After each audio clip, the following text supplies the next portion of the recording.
बिर्सिन नसकिएको प्रेम भनेको यस्तो अनुभूति हो जुन समय बित्दै जाँदा पनि मनबाट मेटिन सक्दैन।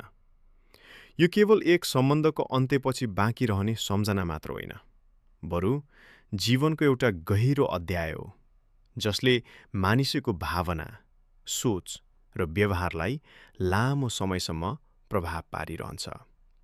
यस्तो प्रेममा विगतका पलहरू, साना साना हाँसो, साथ बिताएका क्षणहरू र एकअर्काप्रतिको विश्वास यति गहिरो रूपमा मनमा बसिसकेको हुन्छ कि त्यो सजिलै भुल्न सम्भव हुँदैन। अधुरो प्रेम मानव जीवनको सबैभन्दा गहिरो, संवेदनशील र कहिलेकाहीँ पीडादायी अनुभूति हो।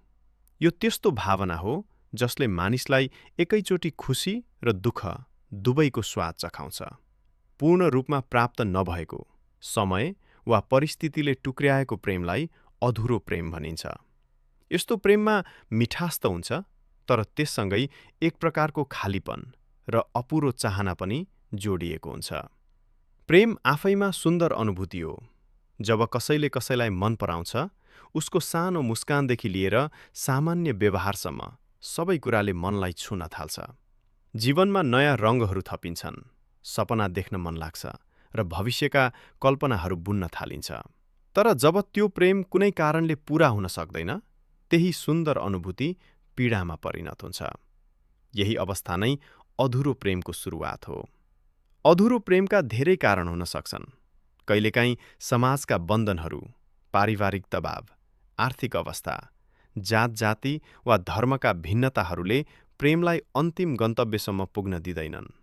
कतिपय अवस्थामा समय र परिस्थितिले पनि मानिसहरूलाई अलग गरिदिन्छ।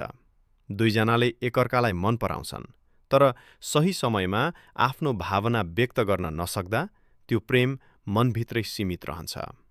यस्तो अवस्थामा प्रेम त हुन्छ, तर त्यो कहिल्यै व्यक्त हुन पाउँदैन। अधुरो प्रेमको सबैभन्दा ठूलो विशेषता भनेको यसको स्मरणीयता हो। पूर्ण प्रेम कहिलेकाहीँ समयसँगै सामान्य बन्छ, तर अधुरो प्रेम भने जीवनभर स्मृतिमा ताजा रहन्छ, किनकि त्यो कहिल्यै समाप्त भएको हुँदैन, केवल रोकिएको हुन्छ। मानिसहरू प्राय आफ्नो अधुरो प्रेमलाई सम्झेर भावुक हुन्छन्, किनकि त्यो उनीहरूको जीवनको एउटा सुन्दर तर अपुरो अध्याय हुन्छ। अधुरो प्रेमले मानिसलाई धेरै कुरा सिकाउँछ।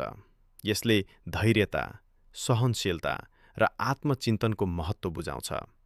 यस्तो प्रेमले मानिसलाई आफूभित्र झाँक्न बाध्य बनाउँछ। किन यस्तो भयो? के गल्ती भयो? के फरक गर्न सकिन्थ्यो? यस्ता प्रश्नहरूले मानिसलाई परिपक्व बनाउँछन्।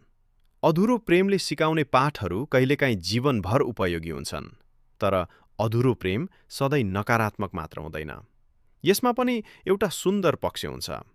यस्तो प्रेमले मानिसलाई संवेदनशील बनाउँछ, अरूको भावना बुझ्ने क्षमता बढाउँछ। कवि, लेखक, कलाकारहरूका लागि त अधुरो प्रेम प्रेरणाको स्रोत बन्ने गर्छ।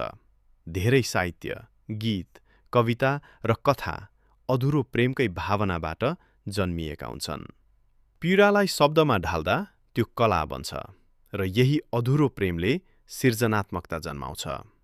अधुरो प्रेमले कहिलेकाहीँ मानिसलाई बलियो पनि बनाउँछ। जीवनमा सबै कुरा आफ्नो इच्छाअनुसार हुँदैन भन्ने सत्यलाई स्वीकार्न सिकाउँछ। यसले मानिसलाई अगाडि बढ्न प्रेरित गर्छ, नयाँ सुरुवात गर्न हौसला दिन्छ। यद्यपि पुराना सम्झनाहरू कहिलेकाहीँ मनमा आउँछन्, तर समयसँगै ती सम्झनाहरू मधुर पीडामा बदलिन्छन्। यद्यपि अधुरो प्रेमसँग जुझ्न सजिलो भने हुँदैन। यसले मानिसलाई एक्लोपन, निराशा र कहिलेकाहीँ आत्मग्लानि पनि दिन सक्छ। त्यसैले यस्तो अवस्थामा आफूलाई व्यस्त राख्नु, सकारात्मक सोच राख्नु र नयाँ लक्ष्यहरूतर्फ ध्यान दिनु आवश्यक हुन्छ। जीवन एउटै प्रेममा सीमित हुँदैन भन्ने कुरा बुझ्नुपर्छ। अधुरो प्रेम एउटा अध्याय हो, तर सम्पूर्ण कथा होइन। अन्ततः अधुरो प्रेम जीवनको एउटा यथार्थ हो। यसले मानिसलाई दुःख दिन्छ, तर त्यही दुःखले जीवनका गहिरा अर्थहरू पनि सिकाउँछ। अधुरो प्रेमले देखाउँछ कि प्रेम केवल पाउनमा मात्र सीमित छैन, कहिलेकाहीँ गुमाउनमा पनि यसको मूल्य लुकेको हुन्छ।